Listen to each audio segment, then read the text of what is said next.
जब जीवन की सारी सफलताएं नश्वर लगने लगे, तब आत्मा सत्य की खोज में भटकने लगे, तब मनुष्य राज सिंहासन को भी त्याग देता है और चल पड़ता है उस यात्रा पर जहाँ कोई वैभव साथ नहीं जाता, न कोई सत्ता न संबंध, केवल आत्मा और उसका सत्य। आज हम जानेंगे पांडव की अंतिम यात्रा, महाप्रस्थान की कथा, और यह अभी की युधिष्ठिर को ही क्यों मिला सशरीर स्वर्ग। कहानी आगे बढ़ाने से पहले मेरे चैनल को सब्सक्राइब और वीडियो को लाइक शेयर जरूर करें।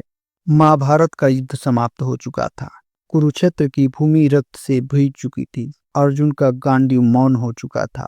भीम की गदा अब न्याय के लिए नहीं उठती थी और युधिष्ठिर सिंहासन पर बैठकर भी उदास थे। श्री कृष्ण ने द्वारका का भार समेट लिया था। जब द्वारका डूब गई और श्री कृष्ण ने शरीर त्याग दिया, तब पांडवों को संसार की क्षण भंगुरता का अनुभव हुआ। वे जान चुके थे कि यह संसार केवल एक भ्रम है। सभी संबंध, सारी उपलब्धियां एक दिन समाप्त हो जाएंगी। इसीलिए युधिष्ठिर ने निर्णय लिया, अब समय है महाप्रस्थान का। युधिष्ठिर ने अपने पौत्र परीक्षित को हस्तिनापुर का राजा बनाया। राजमहलों को छोड़ वे अपने भाइयों भीम, अर्जुन, नकुल, सहदेव और पत्नी द्रौपदी के साथ निकल पड़े हिमालय की ओर। उनके साथ केवल साधारण वस्त्र, तप का भाव और एक कुत्ता चल रहा था। वही कुत्ता जो पूरी यात्रा में उनके साथ बना रहा, न बोलता न रुकता, बस चलता धर्मगीरा। जैसे जैसे हिमालय की ऊंचाइयां बढ़ती गई, वैसे वैसे जीवन की नश्वरता उजागर होती गई। सबसे पहले द्रौपदी गिरी।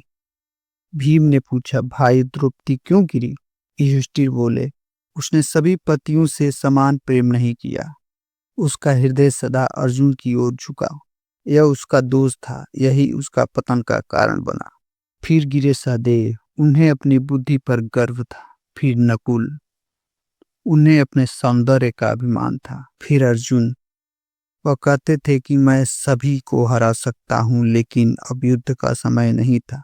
उनका अहंकार उनका पतन का कारण बना। उनका पतन का कारण बना। फिर भीम गिरे।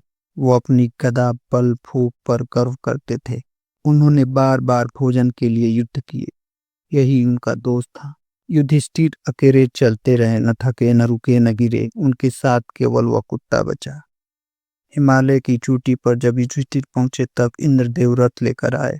उन्होंने कहा, युधिष्ठिर, तुम्हारा शरीर शुद्ध है, जीवन धर्ममय रहा, तुम सशरीर स्वर्ग चलो। युधिष्ठिर ने पूछा, क्या मेरे भाई और द्रौपदी भी वहां हैं? इंद्र बोले, वे अपने कर्मों के अनुसार नरक और स्वर्ग में हैं। युधिष्ठिर बोले, मैं उन स्वर्ग में नहीं जाऊंगा जहां मेरे भाई नहीं। इंद्र ने कहा, यह उनका भाग्य है। तभी युधिष्ठिर बोले, यह कुत्ता जो मेरी पूरी यात्रा में मेरे साथ रहा, अगर यह नहीं जाएगा तो मैं भी नहीं जाऊंगा। इंद्रदेव ने कहा, यह तो एक पशु है, इसे स्वर्ग में स्थान नहीं। युधिष्ठिर ने दृढ़ता से कहा, मैं उस स्वर्ग को भी त्याग दूंगा जहां साथ निभाने वालों का सम्मान न हो। तभी वह कुत्ता धर्मराज यम के रूप में प्रकट हुए। यह युधिष्ठिर की अंतिम परीक्षा थी।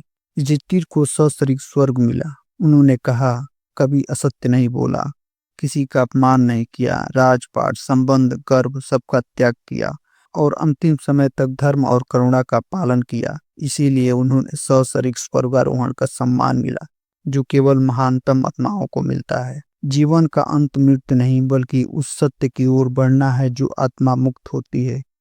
युधिष्ठिर की कथा हमें बताती है कि सच्ची विजय न युद्ध है न सिंहासन। सच्ची विजय आत्मा की होती है, जब वह धर्म और सत्य के मार्ग पर चलती है। यह कथा अगर आपको अच्छी लगी है तो मेरे चैनल को सब्सक्राइब, वीडियो को लाइक शेयर जरूर करें। धन्यवाद।